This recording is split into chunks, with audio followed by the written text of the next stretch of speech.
ఆకాశవాణి నిజామాబాద్ కేంద్రం. మీరు వింటున్నారు ఆకాశవాణి నిజామాబాద్ కేంద్రం అందిస్తున్న కార్యక్రమాలు.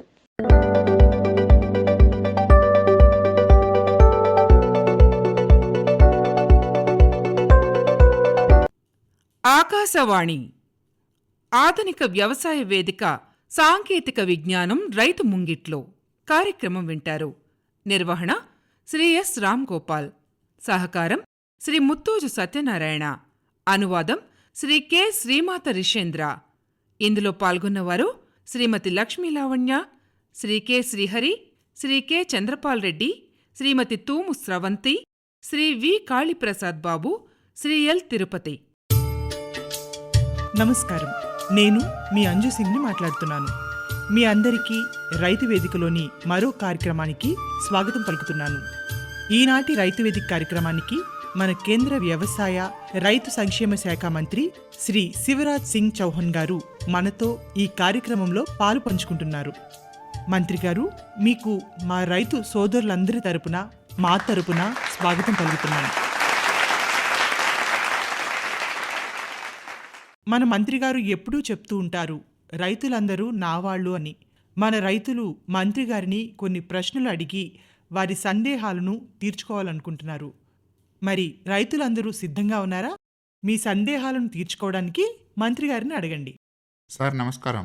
ఇప్పుడు రైతు ఉపయోగించే ట్రాక్టర్ లాంటి వాటిపైన జీఎస్టీ తగ్గుదల వల్ల కలిగే మార్పులు ఏంటి? వాటి ద్వారా వ్యవసాయానికి వనగూరే లాభాల గురించి తెలియజేస్తారా? నేను ఈ కుటుంబంలోని సభ్యుణ్ణే. నేను జీవితంలో ఎక్కువగా ఎప్పుడు సంతోషంగా ఉంటానో తెలుసా? రైతు క్షేత్రానికి వచ్చినప్పుడు, రైతులతో ముచ్చటిస్తున్నప్పుడు, రైతుల మధ్యలో తిరుగుచున్నప్పుడు, పంట పొలాలను సందర్శించినప్పుడే ఎక్కువగా ఆనందిస్తూ ఉంటాను. ప్రియమైన రైతు బంధువులారా, మనం పంటలను సాగు చేస్తున్నప్పుడు దాంట్లో ఉత్పత్తిని పెంచుకోవాలి అంటే మనకు యంత్రాల సహాయం ఎంతో అవసరం. ఈ రోజుల్లో యంత్ర సహాయం లేకుండా మనం పంటలను పండించడం అసాధ్యమైంది. ఈ విషయంలో మనం మన ప్రధానమంత్రి మోడీ గారికి ధన్యవాదాలు తెలియజేయాలి. ఎందుకంటే అంతకుముందు వ్యవసాయ సాగులో ఉపయోగించే యంత్ర పరికరాలపై జీఎస్టీ 18 నుంచి 11% వరకు ఉండేది. కానీ అది ఇప్పుడు కేవలం 5% మాత్రమే విధించడం జరుగుతుంది. ఇందుకోసమే మనం మన ప్రధానమంత్రి గారికి ధన్యవాదాలు తెలియజేయాలి అంటున్నాను. అయితే రైతులకు కలిగే సందేహం ఏంటంటే 18%, 11%, 5% దీనివల్ల కలిగే ఉపయోగం కానీ లాభం కానీ ఏమిటి అని. ఇంతకుముందు ఒక ట్రాక్టర్ అంటే 35 హార్స్ పవర్ కలిగిన ఒక ట్రాక్టర్ ధర సుమారు 6,50,000 వరకు ఉండేది. కానీ అది ఇప్పుడు జీఎస్టీ కేవలం 5% మాత్రమే విధించటం వల్ల దాదాపుగా 41,000 రూపాయలు తగ్గి 6,09,000 వరకు లభిస్తుంది. ఇక 45 హార్స్ పవర్ కలిగిన ట్రాక్టర్ విషయంలో 45,000 వరకు లాభం కలుగుతుంది. ఇక 50 హార్స్ పవర్ కలిగిన ట్రాక్టర్పై 53,000 లాభం కలుగుతుంది. ఇక 75 హార్స్ పవర్ కలిగిన ట్రాక్టర్లు అయితే 63,000 వరకు లాభం కలుగుతుంది. వ్యవసాయం అంటే కేవలం ట్రాక్టర్లతో మాత్రమే చేసేది కాదు. ఇవి కాక ఇతర యంత్ర సామగ్రి కూడా అవసరం అవుతుంది. ఉదాహరణకి ప్యాడీ ట్రాన్స్ప్లాంటర్. 4 వరుసలు కలిగిన ప్యాడీ ట్రాన్స్ప్లాంటర్ ధరలో జీఎస్టీ తగ్గించడం వల్ల 15,400 వరకు మనకు లాభం కలుగుతుంది. అలాగే మల్టీ క్రాప్ థ్రెషర్ గంటకి 4 టన్నుల సామర్థ్యం కలిగినది. దీని ధరలో 14,000 రూపాయలు తగ్గింపు నమోదయ్యింది. ఇక 7.5 హార్స్ పవర్ కలిగిన పవర్ వీడర్, ఇది కలుపు మొక్కలు తీసే యంత్రం. దీనిపై 5,495 రూపాయలు తగ్గుతుంది. ట్రాక్టర్ వెనకాల ఉపయోగించే ట్రైలర్ ట్రాలీ, దీన్ని మన ఉత్పత్తులను ఇతర సామగ్రిని రవాణా చేయడానికి ఉపయోగిస్తాం. దీనిపై 5 టన్నుల లోడు వేసే ట్రైలర్ ట్రాలీపై దాదాపుగా 10,500 రూపాయలు మిగులుతుంది. అట్లాగే సీడ్ కమ్ ఫెర్టిలైజర్, దీనిపైన కూడా ఇంచుమించుగా 3,220 రూపాయలు తగ్గింపు జరుగుతుంది. ఇక హార్వెస్టర్ కంబైన్, ఇది రైతులకు ఎంతో ఉపయోగకరమైంది. దీనిపైన దాదాపు 4,375 రూపాయలు ధర తగ్గింది. ఇక 5 ఫీట్ల స్ట్రా రీపర్, అదే కట్టింగ్ మిషన్, దీనిపైన 21,875 రూపాయలు తగ్గింది. 8 ఫీట్ల సూపర్ సీడర్ దీని మీద 16,875 రూపాయల ధర తగ్గింది. హ్యాపీ సీడర్ దీనిపైన కూడా 10,625 రూపాయలు తగ్గింది. ఇక 6 ఫీట్ల రోటావేటర్ మీద 7,812 రూపాయలు తగ్గింది. అలాగే 6 ఫీట్ల స్క్వేర్ బేలర్ దీనిపైన కూడా 93,750 రూపాయలు తగ్గింది. 8 ఫీట్ల మల్చర్ దీనిపైన 11,562 రూపాయలు తగ్గింది. ఇక 4 వరుసలు కలిగిన న్యూమాటిక్ ప్లాంటర్ దీని మీద కూడా 32,812 రూపాయలు తగ్గింది. ఇప్పటిదాకా నేను తెలియజేసిన యంత్రాల వివరాల వల్ల రైతులకు ఎంతో లాభం సమకూరుతుంది. అంటే ఈ యంత్రాలను తక్కువ ధరలకే వారి వ్యవసాయ క్షేత్రాల్లో సమకూర్చుకోవచ్చు. వీటికి తోడుగా డ్రిప్ ఇంకా స్ప్రింక్లర్ల ఉపయోగాలు కూడా ఉంటాయి. డ్రిప్ ఇంకా స్ప్రింక్లర్ 1 ఎకరానికి ఏర్పాటు చేసుకున్నట్లయితే దాని మీద 5,250 రూపాయల వరకు మనకు ఆదా అవుతుంది. స్ప్రింక్లర్ పైన కూడా 3,000 నుంచి 5,250 రూపాయల వరకు ఆదా అవుతుంది. ఇక చిన్న చిన్న స్ప్రేయర్ లాంటి వాటిపైన దాదాపు 300 పైచిలకు ఆదా అవుతుంది. ఇక వర్టికల్ కన్వేయర్ దీనిపైన కూడా 9,500 వరకు మిగులుబాటు అవుతుంది. అయితే ఇప్పుడు నేను చెప్పిన ఈ యంత్ర సామాగ్రి అంతా కూడా జిఎస్టీ తగ్గించడం వల్ల తక్కువ ధరలలో రైతులకు అందుబాటులోకి వచ్చాయి అని చెప్పవచ్చు. నేను రైతు సోదర సోదరీమణులందరికీ చేసే విజ్ఞప్తి ఏంటంటే, మన సంప్రదాయబద్ధమైన ప్రాకృతిక వ్యవసాయాన్ని చేస్తూ మీరు ఈ యంత్రాలను ఉపయోగించుకుని వ్యవసాయం చేస్తే మీకు పెట్టుబడి ఖర్చు ఎంతో తగ్గుతుంది. మంత్రి గారు, ఒక యువకుడు గ్రామంలో ఉండి వ్యవసాయం చేయాలనుకుంటున్నాడు. అతనికి ఈ జీఎస్టీ తగ్గడం వల్ల కలిగే లాభం ఏమిటో వివరిస్తారా? రైతులు రాత్రింబవళ్ళు కష్టపడి సేద్యం చేస్తూ ఉంటారు. వాళ్లకు పంటలు పండించడం వల్లనే జీవనోపాధి ఉంటుంది. రైతులకు మేలు కలగాలనే ఉద్దేశంతో మన ప్రధానమంత్రి మోడీ గారు 6 సూత్రాలను రూపొందించారు. అందులో మొదటిది ప్రతి హెక్టార్కి ఉత్పాదకతను పెంపొందించడం. ఈ ఉత్పాదన కోసం చేసే పెట్టుబడి అదే ఖర్చుని తగ్గించాలి అని. ఉత్పత్తి పెరిగి అదేవిధంగా ఖర్చు పెరిగితే రైతుకు లాభం అనేది చేతికి అందదు. ఇంకా పంటల మార్పిడి అనేది తప్పనిసరి. అంతేకాకుండా సాగు పద్ధతుల్లో మార్పులు అంటే ప్రాకృతిక వ్యవసాయం చేయాలి. దాంతోపాటు సేంద్రియ వ్యవసాయాన్ని అలవర్చుకోవాలి. అయితే వీటన్నింటినీ అనుసంధానించుకొని సాగు చేస్తూ ఉంటే ఇప్పుడు దానికి తోడైన ఈ జిఎస్టీ తగ్గింపు వల్ల కూడా రైతులకు లాభం చేకూరుతుంది. జిఎస్టీ తగ్గించటం అనేది వ్యవసాయంలో యాంత్రీకరణని పెంపొందించుకోవడం కోసం, దీని మూలంగా తక్కువ ఖర్చుతో ఎక్కువ ఉత్పాదకతను సాధించడం సాధ్యమవుతుంది. అంటే దీని అర్థం రైతులకు అన్ని విధాలుగా లాభం సమకూరాలని ప్రభుత్వం యోచిస్తుంది. ప్రతి రైతుకి సరికొత్త సాంకేతికతను అందిపుచ్చుకోవాలని ఉంటుంది. అందుకే ప్రభుత్వం వ్యవసాయ పరికరాలపై జీఎస్టీని తగ్గించడం జరిగింది. మరి ఇప్పుడు ఒక చిన్నపాటి విరామాన్ని తీసుకుందాం. విరామం తర్వాత మళ్ళీ వెంటనే కలుద్దాం. విరామం తర్వాత మీ అందరికీ మళ్ళీ ఒకసారి స్వాగతం పలుకుతున్నాను. ఇప్పుడు ఈ కార్యక్రమాన్ని మన రైతుల ప్రశ్నలతో ముందుకు కొనసాగిద్దాం. మరి అడగండి, మీ ప్రశ్నలేమిటో. నకిలీ విత్తనాలను అరికట్టడానికి రాష్ట్ర కేంద్ర ప్రభుత్వాలు ఎలాంటి అడుగులు వేస్తున్నాయి? ఇది వ్యవసాయ రంగాన్ని పీడిస్తున్న అతి పెద్ద సమస్య. దీంతో రైతులు ఎన్నో రకాలుగా ఇబ్బందులు ఎదుర్కొంటున్నారు. నకిలీ ఎరువులు, నకిలీ పురుగుమందులు, నకిలీ విత్తనాలు ఇవన్నీ కూడా పెద్ద సమస్యలే. వ్యవసాయ సాగులో అతి కీలకమైనది విత్తనం. అసలు విత్తనమే సరిగా లేకపోతే మంచి పంట, మంచి దిగుబడి ఎలా సాధ్యమవుతుంది? కృషి సంకల్ప అభియాన్ ద్వారా మాకు దీనిపై శ్రద్ధ వహించండి అని ఫిర్యాదు అందింది. అప్పుడే మేము అన్ని రాష్ట్రాలకి ఈ విషయాన్ని తెలియజేశాము. మన దగ్గర ఒక చట్టం ఉంది. ఎవరైనా నకిలీ విత్తనాలను కానీ యూరియాని కానీ అమ్ముతున్నట్లు దృష్టికి వచ్చినట్లయితే వాళ్ళ దగ్గర నుండి శాంపిళ్లను సేకరించి ల్యాబ్కి పంపించి వాటిని పరీక్ష చేయించాలి. ఒకవేళ అది నకిలీది అని తేలినట్లయితే వాళ్ళకి 3 నెలల నుంచి 7 సంవత్సరాల వరకు జైలు శిక్ష విధించే అవకాశం ఉంటుంది. దాంతోపాటు అదనంగా జరిమానా కూడా విధిస్తారు. అందుకే నేను అన్ని రాష్ట్రాల ముఖ్యమంత్రులకు ఈ విషయమై చర్య తీసుకోవాల్సిందిగా ఉత్తరాలు రాశాను. ఎందుకంటే ఈ వ్యవహారాలన్నీ రాష్ట్ర ప్రభుత్వ అధీనంలోనే ఉంటాయి కాబట్టి. నాకు ఒక సమాచారం అందింది. ఎరువుల బస్తాలని అమ్మేటప్పుడు వాటిని ఓవర్ ప్రైజింగ్, అదే అధిక ధరలకు విక్రయించడం, ఇంకా అవసరం ఉన్నా లేకపోయినా డిఏపి ఇంకా యూరియాని బలవంతంగా అంటగట్టడం, ఇలాంటి సంఘటనలు ఎక్కడైనా ఎదురైతే దేశవ్యాప్తంగా ఉన్న రైతులెవరైనా కూడా ఫిర్యాదు చేయవచ్చు. నేను ఆ నంబర్ని మీకు తెలియజేస్తున్నాను. ఇది కిసాన్ కాల్ సెంటర్ నంబర్.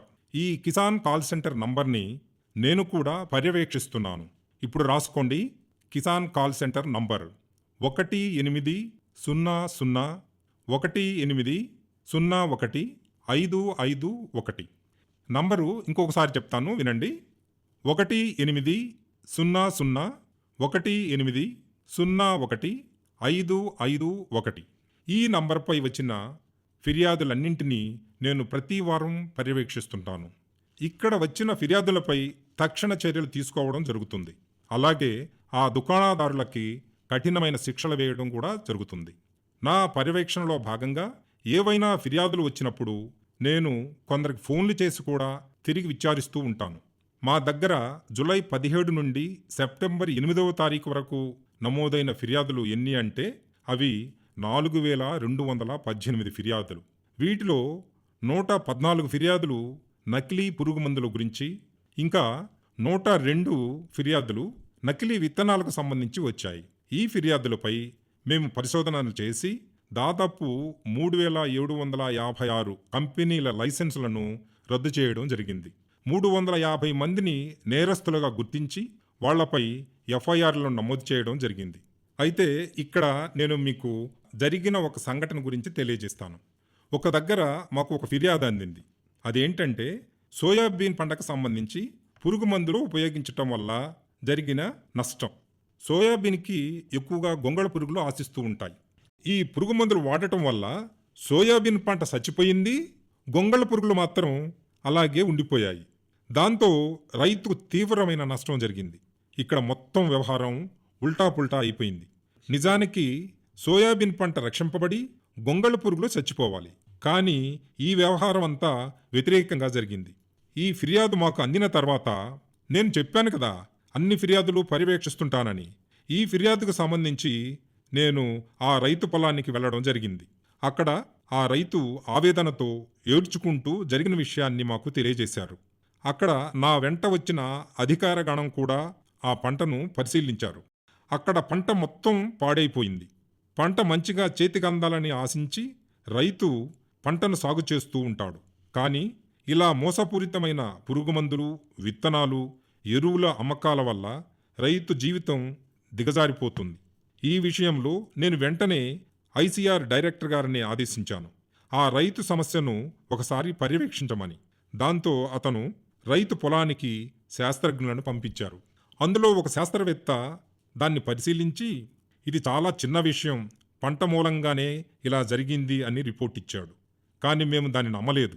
మళ్ళీ మరో 7 శాస్త్రవేత్తలను పరిశీలించమని పంపాం.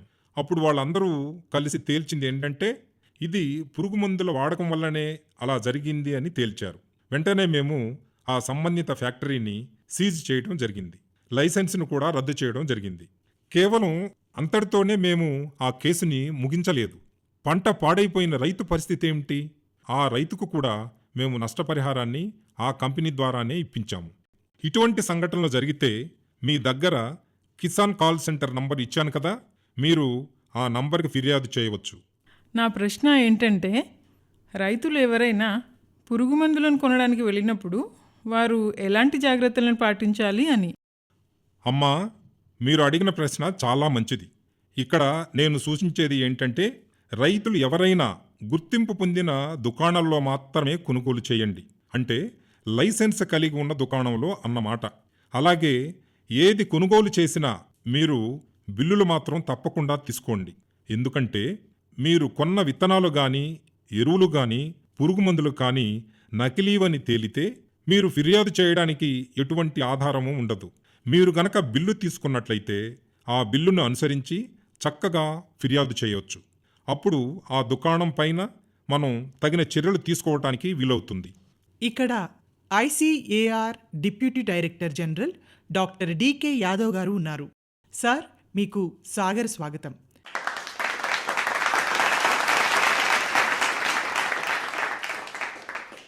రైతులు ప్రశ్నలు అడగాలని అనుకుంటున్నారు. అది ఏంటంటే, నాణ్యమైన విత్తనాలను చేయడానికి ఎలాంటి టెక్నిక్లను ఉపయోగించాలి, భారత వ్యవసాయ పరిశోధన మండలి ఈ విషయంలో ఎటువంటి ప్రయత్నాలు చేస్తుంది? భారత వ్యవసాయ పరిశోధనా మండలి నాణ్యమైన విత్తనాలను ఉత్పత్తి చేసే దిశగా తమ కార్యక్రమాలను నిర్వహిస్తోంది. రైతులకి నాణ్యమైన తొలి రకం విత్తనాలను అందించాలని కృషి చేస్తున్నది. ఈ రకమైన విత్తనాలు ఎన్నైతే అందుబాటులో ఉన్నాయో వాటిని భారత వ్యవసాయ అనుబంధ సంస్థలు, అలాగే ప్రైవేట్ సెక్టార్లోని ఇతర సంస్థలకు, దాంతోపాటు ఫార్మర్ ప్రొడ్యూసర్ ఆర్గనైజేషన్, వీటన్నింటి ద్వారా నాణ్యమైన విత్తనాలను ఉత్పత్తి చేసి వివిధ మార్గాల ద్వారా సేకరణ చేసి రైతులకు అందించడం జరుగుతుంది. అలాగే ఇవన్నీ కాకుండా ఒక స్కీమ్ కూడా ఉంది. అదేంటంటే, రైతుల ద్వారానే నాణ్యమైన విత్తనాలు అభివృద్ధి చేసే ఒక పథకం. దీని ద్వారా నాణ్యమైన విత్తనాలను పెంపొందింపజేసి అందరూ రైతులకు అందజేయడం జరుగుతుంది. ఇక్కడ రైతులందరిలో మహిళా రైతు సంగీత గారు ఉన్నారు. సంగీత గారు, మీరు చెప్పండి మీ అనుభవాలని. ఇక్కడికి వచ్చి చూడగానే నాకు చాలా బాగా అనిపించింది. నాకు విత్తనాలు కూడా లభించాయి. దాంతోపాటు ఒక కిట్ లభించింది. దాంట్లో కొన్ని రకాల కూరగాయల లిస్టు కూడా ఉంది.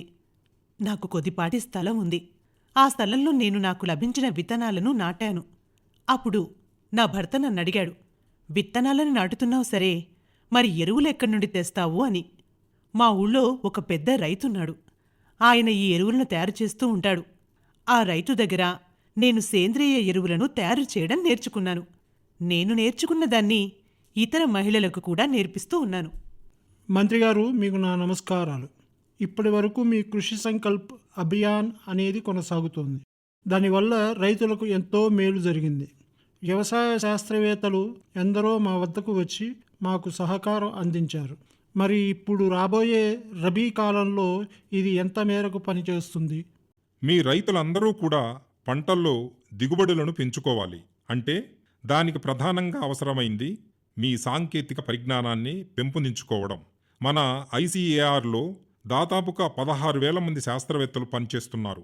వీరు వివిధ రకాలైన పంటలపై చేస్తున్న పరిశోధన ఫలితాలు రైతులు అందిపుచ్చుకోవాలి. కేవలం ఇక్కడే కాదు, మన వ్యవసాయ విశ్వవిద్యాలయంలోనూ కృషి విజ్ఞాన కేంద్రాల్లోనూ ఎంతోమంది శాస్త్రవేత్తలు పనిచేస్తున్నారు. వీరందరి పరిశోధన ఫలితాలు రైతులు అందిపుచ్చుకోవాలి. అయితే ఇక్కడ ఒక విషయం మనం గుర్తుపెట్టుకోవాలి. సాధారణంగా రైతుల పని రైతులు, శాస్త్రవేత్తల పని శాస్త్రవేత్తలు చేస్తుంటారు. వీళ్ళందరూ ఎప్పుడూ కలవడం అనేది జరగదు. శాస్త్రవేత్తలు వాళ్ళ ల్యాబొరేటరీల్లో పనిచేస్తూ ఉంటారు. రైతులు వారి పొలాలలో పనిచేస్తూ ఉంటారు. ఇదివరకు ఇదే సమయంలో ప్రధానమంత్రి గారు వచ్చినప్పుడు కొన్ని విత్తనాలను ఆయన విడుదల చేయడం జరిగింది. అప్పుడే ఆయనకు ఒక ఆలోచన వచ్చింది, ల్యాబ్ టు ల్యాండ్ను అనుసంధానించాలని. అంటే దీని అర్థం రైతులు, శాస్త్రవేత్తలు ఒకరికొకరు పరస్పరం చర్చించుకోవాలి అని. ఆ ఆలోచనతో మేము ఇప్పుడు చేస్తున్న వికసిత్ కృషి సంకల్ప అభియాన్ కార్యక్రమాన్ని ప్రారంభించాము. ఇది ఖరీఫ్ పంట కాలం కోసం 15 రోజుల కోసం శాస్త్రవేత్తలందరూ 2,170 బృందాలుగా ఏర్పడ్డారు. వీళ్లంతా 70,000 గ్రామాలకు చేరుకుని అక్కడ రైతులను కలవడం జరిగింది. ఈ బృందాలన్నీ ఒక గ్రామానికి వెళ్ళినప్పుడు ఒకే గ్రామ రైతులను కాకుండా ఆ చుట్టుప్రక్కల ఉన్న 3-4 గ్రామాల రైతులందరినీ ఒకే చోట కలవడం జరిగింది. దీంతో దాదాపుగా 134,000 గ్రామాల రైతులు శాస్త్రవేత్తలను కలవడం జరిగింది. ఇలా కలిసినప్పుడు రైతులు తమకు ఎదురయ్యే అతి తీవ్రమైన సమస్యల గురించి శాస్త్రవేత్తలకు వివరించి దాని నుంచి పరిష్కారాలను పొందారు. ఇక మరికొన్ని జటిలమైన సమస్యలను శాస్త్రవేత్తలకు వివరించి వాటిపై పరిశోధనలు చేయండి అని కూడా చెప్పడం జరిగింది. కొన్నిసార్లు శాస్త్రవేత్తలకు కూడా రైతులు సలహాలు ఇచ్చేవాళ్ళు. అంటే ఇక్కడ కూర్చున్న వాళ్లల్లో కొందరు రైతులు కూడా శాస్త్రవేత్తలు అనుకోవచ్చు. కాబట్టి ఇలా కొంతమంది శాస్త్రవేత్తల బృందాలు రైతులతో ముచ్చటించడం వల్ల పరస్పర ఉపయోగాలు అందిపుచ్చుకోవడం జరిగింది. దాంతో రైతులు కొన్ని మెలకువలను నేర్చుకున్నారు. రైతుల నుండి కొన్ని కొత్త తరహా ఆలోచనలు శాస్త్రవేత్తలు కూడా తెలుసుకోగలిగారు. ఈ ప్రయత్నం సఫలమైంది కాబట్టి ఇప్పుడు రబీలో కూడా ఇదే ప్రక్రియను కొనసాగించాలని అనుకున్నాం. ఈసారి శాస్త్రవేత్తల బృందాలు మరిన్ని ఎక్కువగా పర్యటిస్తాయి. దాంతో దేశవ్యాప్తంగా ఉన్న దాదాపు అందరూ రైతులకి ఈ శాస్త్రవేత్తల బృందాలు తగిన విధంగా సూచనలు ఇవ్వడం అనేది జరుగుతుంది. అయితే ఇప్పుడు మనం ఒక చిన్న బ్రేక్ తీసుకుందాం. బ్రేక్ తర్వాత మళ్ళీ ఈ రైతుల ప్రశ్నల కార్యక్రమాన్ని కొనసాగిద్దాం. ఇప్పుడు మనం ఈ రైతు వేదిక కార్యక్రమంలోని ఆఖరి ఘట్టానికి చేరుకున్నాం. అయినా కూడా ఇంకా రైతుల ప్రశ్నలు కొన్ని మిగిలి ఉన్నాయి. ఇక్కడ ఒక రైతు తన సందేహాన్ని మంత్రి గారిని అడిగి తెలుసుకోవాలనుకుంటున్నారు. అడగండి మీ ప్రశ్న ఏమిటో. నా ప్రశ్న ఏంటంటే, రబీ పంటల కోసం మన ప్రభుత్వం ఏ విధంగా సంసిద్ధమైందని.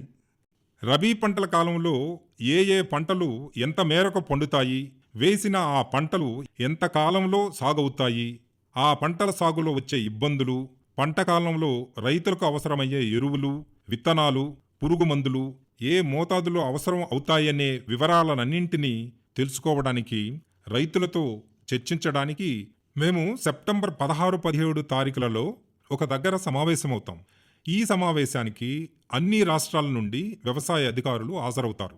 ఇక మరో రోజు అన్ని రాష్ట్రాల నుండి వ్యవసాయ శాఖ మంత్రులు కూడా సమావేశమై చర్చిస్తారు.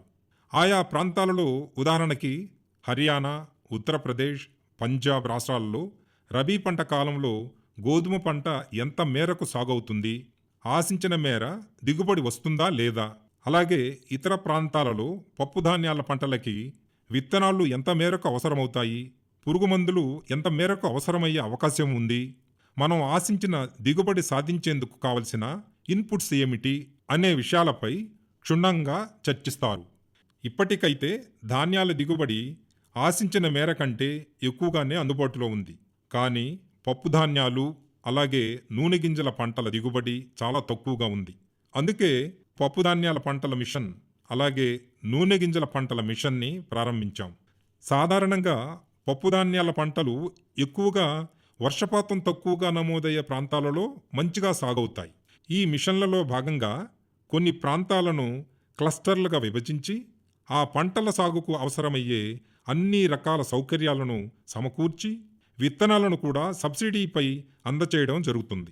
ఇందాక చెప్పినట్లు సెప్టెంబర్ 15-16 తారీఖులలో జరిగే సమావేశంలో నేను కూడా పాల్పంచుకుంటాను.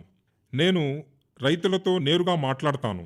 అధికారులు కూడా ఉంటారు. అందరం కలిసి సమగ్రంగా చర్చించి రబీ పంటలో ఉత్పాదకతను పెంపొందించుకోవడానికి ఏమేం చెయ్యాలని క్షుణ్ణంగా చర్చించి అందుకు తగిన మార్గదర్శకాలను కూడా సిద్ధం చేసి ఆ మార్గదర్శకాలకు అనుగుణంగా ముందుకు సాగుతాం. ఇక్కడ మనతో పాటు ICAR director general ML Jat గారు ఉన్నారు. సార్, మీకు స్వాగతం. సార్, చెప్పండి, రైతులు పంటను కాల్చడం అనే సమస్యను ఎలా అరికట్టాలి? దీన్ని అరికట్టడానికి ఏ విధమైన కొత్త టెక్నిక్లను మనం అందిపుచ్చుకోవాల్సి ఉంటుంది? ఈ విషయాన్ని రైతులకు వివరించి చెప్పండి. నాకు తెలిసి పంట కోసిన తర్వాత మిగిలిన వ్యర్థాలను రైతులు కాల్చివేస్తూ ఉంటారు. ఇది తర్వాత పంటకు భూమిని సిద్ధం చేయడానికి రైతులు చేసే పాత పద్ధతి. కానీ ఇది భూసారానికి తీవ్ర నష్టం కలిగిస్తుంది, గాలిని కలుషితం చేస్తుంది, సూక్ష్మజీవులను కూడా నాశనము చేస్తుంది. దీనికి ప్రత్యామ్నాయంగా ఆ వ్యర్థాలు నేలలో కలిసే విధంగా కలియదున్నడం లేదా ఇతర పద్ధతులను ఉపయోగించడం ద్వారా నేల ఆరోగ్యాన్ని కాపాడుకోవచ్చు. ఈ పంట వ్యర్థాలను కాల్చినప్పుడు వచ్చే పొగ చాలా సందర్భాలలో కొన్నిసార్లు ఊపిరి పీల్చుకోవడం కూడా కష్టతరమవుతుంది మనందరికీ. మరి ఇటువంటి సందర్భంలో పంట కోసిన తర్వాత మిగిలిన వ్యర్థాలను భూమిలోనే ఇమిడిపోయేటట్టుగా చేసేందుకు ఆధునిక సాంకేతికత అందుబాటులోకి వచ్చింది. ఇందాక గౌరవ మంత్రివర్యులు చెప్పినట్టుగా వ్యవసాయంలో ఉపయోగించే యంత్ర సామాగ్రిపై జీఎస్టీ తగ్గించడం వల్ల అది రైతులకు కలిగే అదనపు లాభంగా కూడా చూడవచ్చు. అందుబాటులో ఉన్న ఆధునిక యంత్రాల్లో స్టబుల్ మేనేజ్మెంట్ లాంటి యంత్రాలను ఉపయోగించి పంట వ్యర్థాలను చిన్న ముక్కలుగా చేసి నేలలో కలపవచ్చు. నేలలో కలియ దున్నడం వల్ల సేంద్రియ పదార్థం పెరిగి నేల సారం కూడా పెరుగుతుంది. దీంతో 1 హెక్టారు నేలలో దాదాపు 7-8 వేల రూపాయలను రైతులు మిగిలించుకోవచ్చు. వ్యవసాయ వ్యర్థాలను కాల్చివేయడం చేయకుండా ఉండేందుకు మనకు అన్ని రకాల సదుపాయాలు అందుబాటులోకి వచ్చాయి. అంతేకాకుండా ఈ విషయంలో ప్రభుత్వ సహకారం కూడా రైతులకు లభిస్తుంది. అయితే నేను రైతులందరికీ మరోసారి చేతులు జోడించి విజ్ఞప్తి చేస్తున్నాను. పంట వ్యర్థాలను కాల్చకండి. ఇది మన ఆరోగ్యం కోసం, నేల సారం నష్టపోకుండా ఉండడం కోసం, మన పర్యావరణం కోసం పంట వ్యర్థాలను కాల్చకుండా వాటిని అందుబాటులో ఉన్న ఆధునిక యంత్రాలతో తగు రీతిలో భూమిలోనే కలిసేటట్టుగా కలియదున్నడం ద్వారా ఈ సమస్య నుండి మనం బయటపడవచ్చు. ఇది అన్ని విధాలుగా అందరికీ అనుకూలంగా ఉంటుందని రైతు సోదరులందరికీ మనవి చేస్తున్నాను. మంత్రి గారు, మీరు ఎప్పుడు అంటూ ఉంటారు, నేను నేలతో జత కలిసిన మనిషినని. మరి ఇక్కడ సమావేశమైన మన రైతు సోదరులందరూ కూడా నేలతో జోడించి ఉన్నవాళ్లే. అందుకే మీరు రైతులతో ఆత్మీయ బంధాన్ని కలిగి ఉంటారు. మనం ఈ కార్యక్రమాన్ని ఒక మంచి సందేశంతో ప్రారంభించాము. అలాగే దీన్ని మంచి సందేశంతోనే ముగిద్దాం. నేను ఇక్కడ రైతులందరికీ ఒక విజ్ఞప్తి చేస్తున్నా. అది ఏమిటంటే, మనం సాగు చేసే విధానాన్ని మార్చుకోవాలి. అంటే సమగ్ర వ్యవసాయ విధానాన్ని అలవర్చుకోవాలి. దాంతో రైతులకు అన్ని విధాలుగా లాభదాయకంగా ఉంటుంది. అంటే ఒకవైపు పంటల సాగు చేస్తూనే పశుపోషణ, కోళ్ల పెంపకం, చేపల పెంపకం, తేనెటీగల పెంపకం వంటి అనుబంధ రంగాలను కూడా ఒకే చోట అనుసంధానం చేసి వ్యవసాయాన్ని కొనసాగిస్తే రైతులకు వివిధ మార్గాల ద్వారా ఆదాయం సంపాదించే అవకాశమూ వస్తుంది.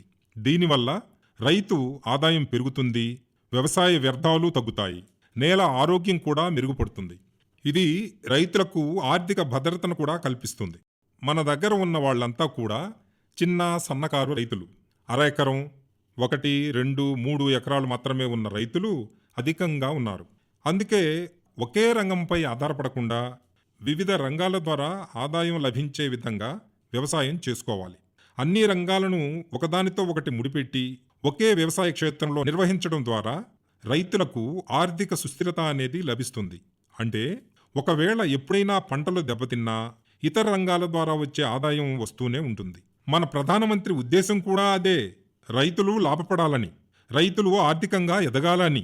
ఈ సందేశాన్ని మనం అందిపుచ్చుకొని అన్ని విధాలుగా ఆదాయ మార్గాలను పెంపొందించుకుంటూ ముందుకు కొనసాగాలి. మంత్రి గారు చాలా మంచి సందేశాన్ని ఇచ్చారు. మట్టి గురించి ఎంతో ఉన్నతంగా వివరించారు. మట్టి అంటే మనకు తల్లితో సమానం. ఈ భూమి మనకు అమ్మ. ఈ నేల తల్లిని ఎప్పుడూ కలుషితం కానివ్వద్దు. మన తల్లిని మనం రక్షించుకోవాలి. నేల సారాన్ని కాపాడుకోవాలి. రసాయనిక పురుగు మందులు, ఎరువులని విపరీతంగా వాడడం వల్ల మట్టి కలుషితమైపోతుంది. ఈ నేలలో పండించిన పంటల దిగుబడులను మనం ఆహారంగా తీసుకోవడం వల్ల మన ఆరోగ్యాలు దెబ్బతినే అవకాశమూ ఉంది. అందుగురించి సేంద్రియ వ్యవసాయం చేస్తూ పంట దిగుబడులలో ఎటువంటి పురుగు మందుల అవశేషాలు లేకుండా ఉత్పత్తి అయ్యే విధంగా చూసుకుంటే అది మన అందరికీ, పర్యావరణానికి ఎంతో మంచిది. మనం నేలలో విత్తనాలు విత్తడానికి ముందు నేల స్వభావం ఎలా ఉందో నేల పరీక్ష చేసి నేల సారానికి అనుగుణంగా పంటలను వేసుకోవాలి. ఆ నేలకు అవసరమైన మేరకే మనం ఎరువులను, పోషకాలను అందించాలి. అంతేకాని అవసరం ఉన్నా లేకపోయినా ఎక్కువ మోతాదులో మనం పోషకాలను అందిస్తే అది మనకే నష్టం కలుగజేస్తుంది. అనవసరంగా అధిక మోతాదులో పోషకాలను అందించడం వల్ల రైతు పెట్టుబడి ఖర్చు కూడా ఎక్కువ అవుతుంది. రైతుకు నష్టం కలుగుతుంది. నేలను రక్షిస్తూ పంటలను సాగు చేసే విధంగా మనం ముందుకు సాగాలి. ఇదే నా విజ్ఞప్తి. ఇది ఈనాటి మన రైతు వేదిక కార్యక్రమం. మన మంత్రి గారు రైతులకు ఎన్నో విషయాలను అర్థవంతంగా వివరించడం జరిగింది. మన రైతు వేదిక సందేశం: రైతులు బాగుపడాలి, పర్యావరణం పచ్చగా ఉండాలి, రైతుల ముఖాలలో ఎప్పుడూ ఆనందం వెల్లివిరియాలి.